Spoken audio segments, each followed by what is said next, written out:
Welcome to the magical world of Caraval. The stories of Caraval and Once Upon a Broken Heart are by far my favorite fantasy novel. The author, Stephanie Garbers, writes the world with so much dramatic whimsy, gothic fantasy, and it's just such a beautiful story. In this video, I will be drawing the 3 romances from each of the books, and so this is your spoiler warning. I do talk about them in depth, with a little bit of hints and nods to different points of the story in the character design. In the first book of Caraval, we follow Scarlet and Julian. Scarlet is the eldest daughter of... what's his name? He's irrelevant anyways, but she's the oldest daughter and is now on a mission to find her missing sister in Caraval. It is such a beautiful story. Like, I love carnivals and anything with this like fun whimsy to it, and this book has it all. It has magic, it has riddles, it has puzzles. You get to follow along her as she explores this magical place with Julian, who is secretly one of the actors in Caraval.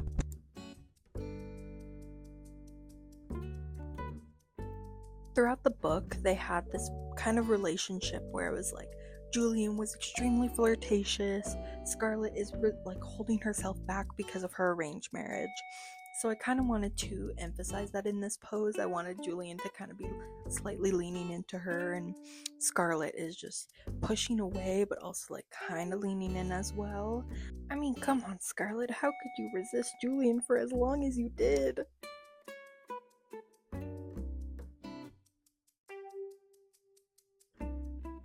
A few months ago, I drew a drawing of Scarlet in like the space of Caraval for a school project, so I kind of took that design from that because I loved it so much and just kind of revamped it and made it a little bit more detailed in this one. It definitely has a little bit more of a gothic vibe to it, which I honestly love. I think I found this dress on Pinterest. If I can find it, I will put it up on screen. And then for Julian was kind of the opposite. From the beginning, we saw him as a sailor, so I kind of went with that more working sailor kind of outfit, where it was a little bit less put together and more kind of thrown on. For Julian, I definitely took a little bit more inspiration from kind of how other people drew him. I love the concept of a striped vest, and I think the colors just work really well with one another, so I definitely took some of that inspiration from others. I'll be honest, this wasn't the first time I drew this image. This was actually my second attempt. I drew another one. I had a completely different concept for this video. I was going to draw them in scenes from...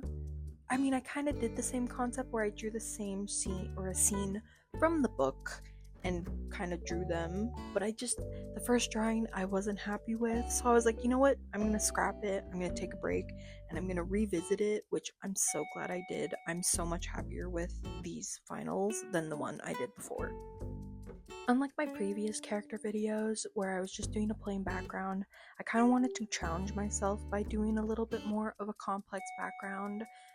I'm so happy with how it ended, like how they all look together.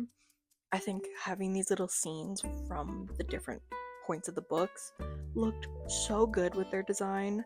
I did a bunch of finicking and changing and shaping to make sure it fit really nicely, and I'm so glad I did. I love them so much. At this point, I had already gotten halfway through the legendary drawing, and I realized I forgot Scarlet's white hair, and I was like, no, I gotta go back and finish that.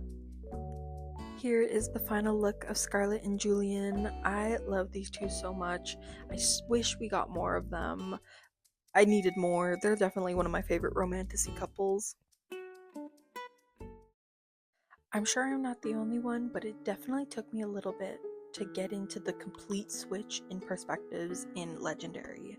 Don't get me wrong, I loved Legendary and completely seeing this new point of view, but I needed more Scarlet and Julian. I needed them. Where were they? But we got to see a complete new side of the story with Donatella and Dante and the introduction of Jax. Oh, we'll get to him later.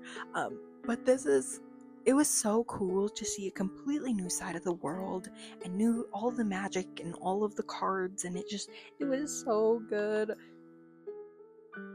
I had so much fun designing their outfits. Here's another spoiler warning, but once you find out that Dante is legend, I freaked out. I had my suspicions, but I'm not somebody who can like figure out the plot. It's just something I never could do. Even when I try reading thrillers, I still never figure it out.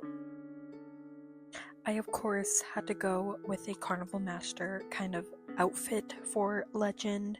It was very fitting since he runs a carnival, and I just loved the tailcoat with the swoopy, pointy tail ends and all the detail added into it. I made it look like he's like folding the cuff, like he just put the jacket back on to reveal to Tella. Oh, I'm so proud of this. And then for Donatella, I went with a little bit more of a simple, everyday kind of outfit. Not as elegant as Scarlet was, but I still think it really brings out her characteristics of just needing to solve this puzzle, needing to figure out what's going on and everything. I love the outfit, and honestly, I would wear it myself. I kept going back and forth between Scarlet and Donatella. I wanted to make sure that they looked similar, like their hair waves are pretty much the same, besides the color, of course. Their skin tones are slightly different tones of each other, but they're still very similar, especially with them being, another spoiler, half sisters. I think I was able to design similarities between the two well enough. I do definitely need to get better at that, but that's why I'm doing this, so I can practice. I took the colors from the Spectacular Christmas novella. I took those colors of Dante and Donatella and kind of blended them in to make my own design. I love the colors so much. I'm a big fan of green and blue together, and I think they just work really well. For the background, I decided to do when Dante reveals his feelings, or if I'm remembering correct, it's when they both kind of reveal that they have feelings when they go to the fountain at night. I just love that scene. I would have added like some buildings because it was in the city, but I just decided to go with like a outdoor kind of park kind of look, just so that it can emphasize the figures. Here are the final designs of Legend and Tella. I'm really happy with them, and I have yet read Spectacular, but as soon as Christmas hits, you know I will be reading that first thing. The Once Upon a Broken Heart trilogy is just as, if not more, magical than the Caraval trilogy. We follow Evangeline, who is just a regular girl who is out for love. And then we follow Jax, the Prince of Hearts. And oh my god, we first get introduced to Jax in Legendary and his vast obsession with Donatella, who just so happens to be the only girl who can't die from his kiss. The instant banter between Evangeline and Jax was so good, and they're always gravitating towards each other, but they're always pulling back. This book was so good, and it's such a fast read too. I mean, it could just be me because I finished the last 2 books in the span of like 3 days. I literally could not put it down. Also, if you're somebody who loves a slow burn romance, this book is definitely for you. It spans between 3 books, and there's little hints at it, but it doesn't happen until the last book, and the endings of each one was more crazy than the one before.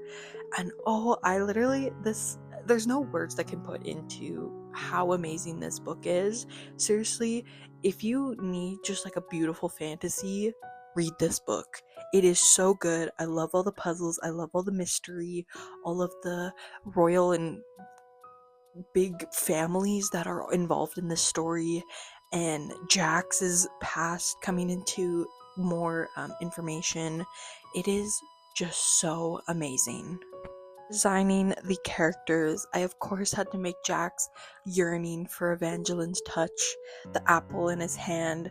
It was never confirmed, but I loved the concept and fan theory that he bites an apple when he wants to kiss someone, and especially Evangeline, because he's always biting an apple.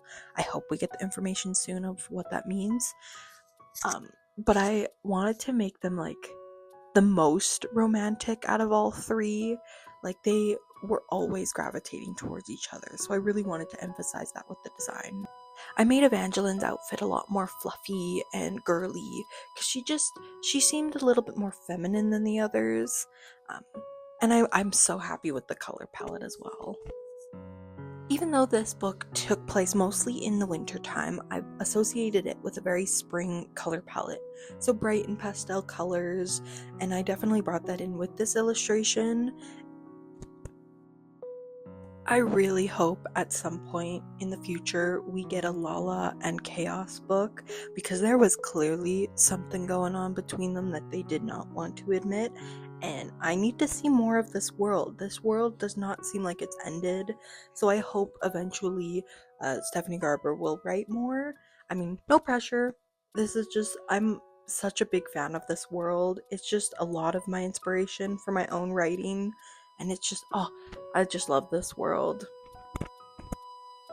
For the background of this drawing, I did the tree that they like kind of confess their feelings with, and I think it just turned out really good. I just love the pastel vibe and the colors, and it looks very painterly. But anyways, this is the final design of Evangeline and Jax.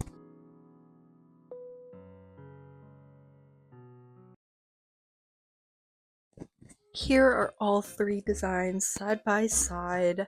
Oh, I love these ones so much. I'm so happy I decided to do a more complex background. I think it just brings it in so much more, and it kind of looks like little paintings of each of them. Let me know in the comments which of the three is your favorite drawing, and also favorite romance from the series. I'm really curious to know who's everyone's favorite. I love doing these text to character designs, so please let me know if there's any other books you recommend that I should read and try to draw in my style. I have so many books already on my list, but I want more. There's never enough, so please let me know. Thank you for spending a few minutes of your day watching my video. I really appreciate it. Until next time, I'll see you later.